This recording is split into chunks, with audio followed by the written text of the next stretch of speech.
Good morning. My name is Jonathan Smith with Prestige Yacht Sales. You can call or text me at 860-514-3763 or email me at jsmith@prestigeyachtSales.net. This morning, this sunny, bright morning, we're looking at a 2001 Beneteau 411 with a dark blue hull, teak walkways, real nice canvas package, upgraded Raymarine electronics with high-def radar, speed, depth, wind, autopilot.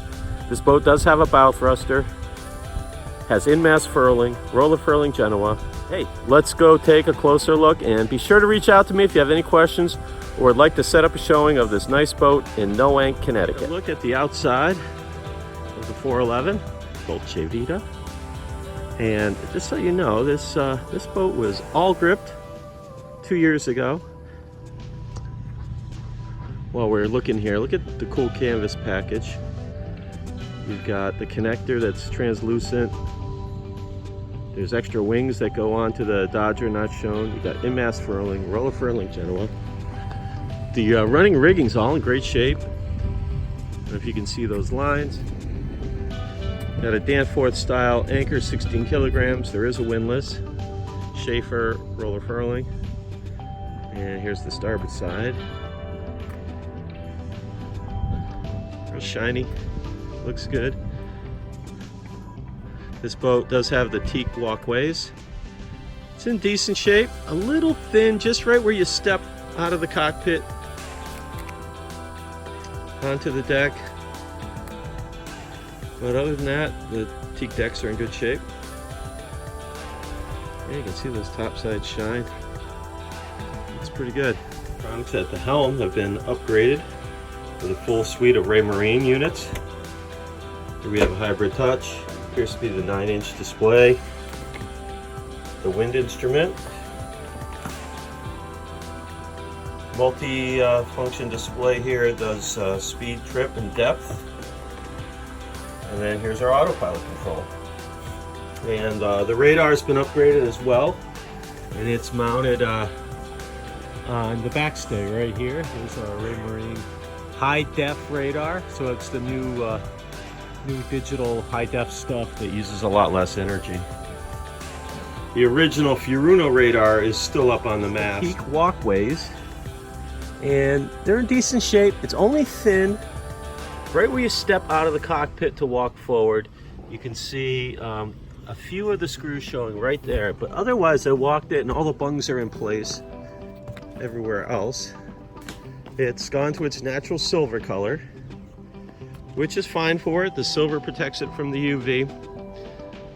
But if you wanted to, you could wash it, you could oil it, you could clean it up, bring it back. I guess we're a little thin right up here by the windlass, right where you stand to operate the windlass. Just that one piece, that triangular piece.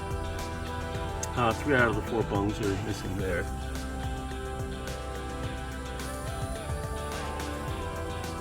Down the starboard side, all the bungs in place. Hey, if you took the time to clean it up, it really looks sharp. I personally don't mind it as silver. It's easier to take care of, and actually I think it lasts longer this way rather than sanding and using any harsh chemicals to clean it. But yeah, teak walkways, and all of these have the teak tow rails, which you see. But the nice thing is there's no leftover peely varnish or Cetal that somebody else has put on there. It's completely bare wood, so you can leave it as is or treat it in the way that you prefer. The cockpit has a set of navy blue Sunbrella cushions with mesh bottoms. They could use a little cleaning, but they're in good shape otherwise. I don't see rips or tears. Just they need a little cleaning. They're in good shape. They go all the way around, even the captain's seat has one. And then here's the table with the leaves up, and that's teak. Well, teak inlays. The teak handholds, fiddles.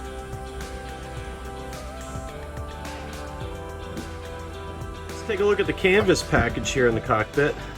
We have a really nice Dodger. I'm actually impressed with this stuff. It's made by Sharp Canvas out of Chester, Connecticut.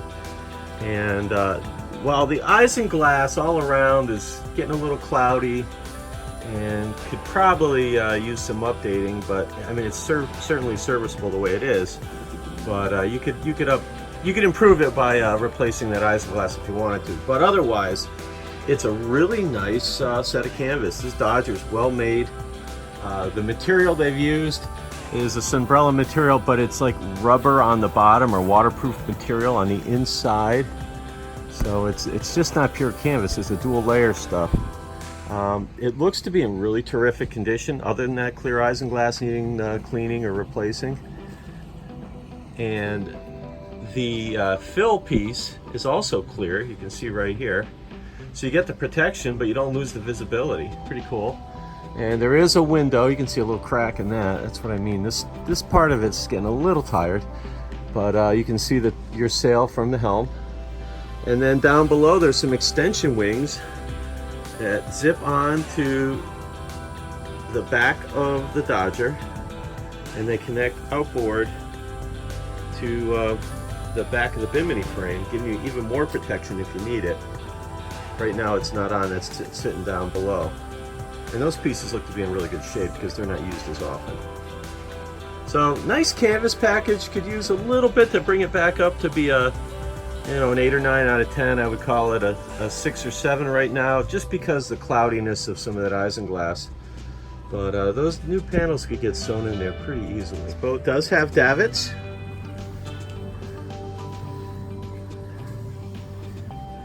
As you can see right here, they're in right now, but they flip out if you want to haul your dinghy. There is a dinghy, an Achilles with a Yamaha 4-stroke outboard, but I have got to check with the owners to see if they are including that in the package. It doesn't always go with the boat. Sometimes they're going to take it with them, do other things. So I'll show it to you right here, but I'm not sure it's included. Check the full listing. You should find a link to the listing in the description of this video. And they have a nice teak outboard motor mount as well. Of course, this boat does have a swim platform. I got the captain seat up, but that drops down, makes a real easy walk through to get down to the swim platform with the swim ladder. All right, we're down below on the 411. See, we've got the white and blue striped canvas. It looks to be in good shape, no tears or rips. Doesn't appear to be faded, but I would say take those to your canvas shop and have them cleaned. This has the European style galley, which runs all along the port side. I really like the layout when they put the galley all the way along one side like this, and let me tell you why. First off, this boat is wide enough, so you can have the seat.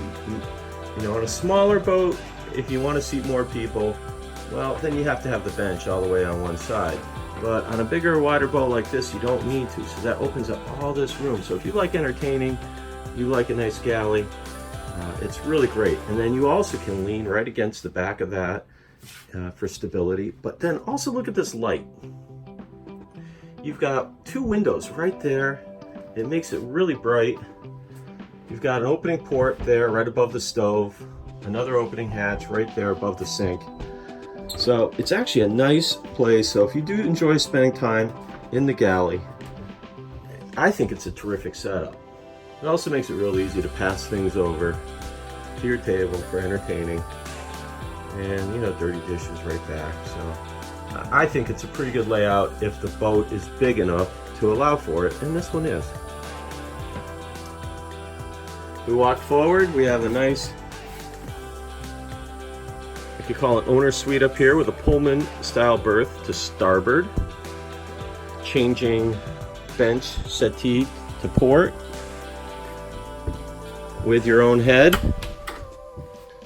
The head's up forward in the V-peak. Pretty cool use of this space up here. I think it's a great place for a head. And there is a shower up here as well. You use the sink pulls out kind of thing with opening hatches. So you have a large double on starboard, and there's some of the wings for the Dodger, the canvas pieces there, with storage back here. And then on the port side, you have another double. What I would call kind of the VIP room, or perhaps you might even prefer it as the owner's cabin. And that's connected to the aft head. Got a manual flush toilet in there, shower. Let's take a look at the Nav Station. It is a dedicated Nav Station. You face forward with a seat. You see it's big enough for chart books. Now there is some of the older B&G electronics down here. And it's still working. It's a black and white unit, but it is working at the Nav Station. So you have brand new HD radar at the Helm by Ray Marine, and then you've got this older Furuno set up at the Nav Station. The B&G GPS I fired up, and it has not acquired a satellite yet. So I'm not sure that's working, but it is here and it does power up. Here's our AC panels. So we got short power going now with the battery charger on, and then the other thing is water heater and outlets. There is an inverter right there. Stereo, there were stereo speakers out in the cockpit. And here's our DC panel. We got a water meter, by the way, and our voltmeters, and it also shows amps, so it shows you how much power you're using when you got things turned on. Here's our VHF.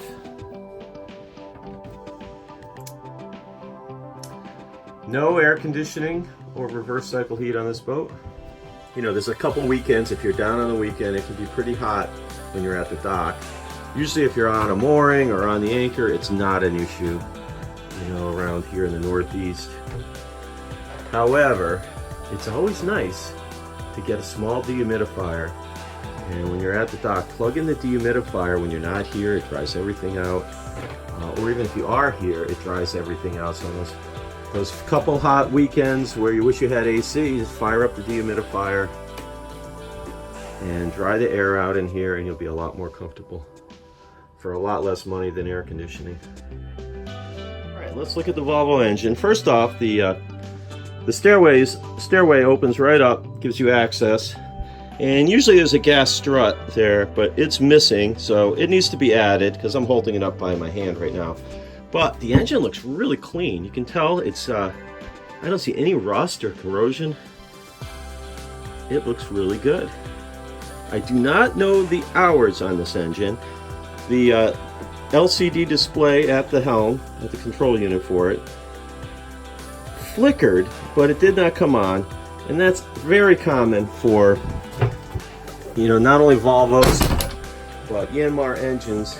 The hour displays become kind of intermittent, and you got to catch it at the right time, and it'll flick on and stay on for a moment, and you can read the hours, and then it goes out. It's recording hours the whole time, but it just doesn't always show it, and that's what I'm at here. So I do not know the hours right now.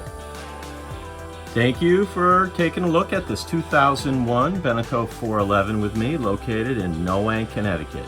If you have any questions or would like to set up a showing, please call or text me, Jonathan Smith, at 860-514-3763, or email me at jsmith@prestigeyahtsales.net. All right, hope to hear from you soon, and have a nice day. Bye.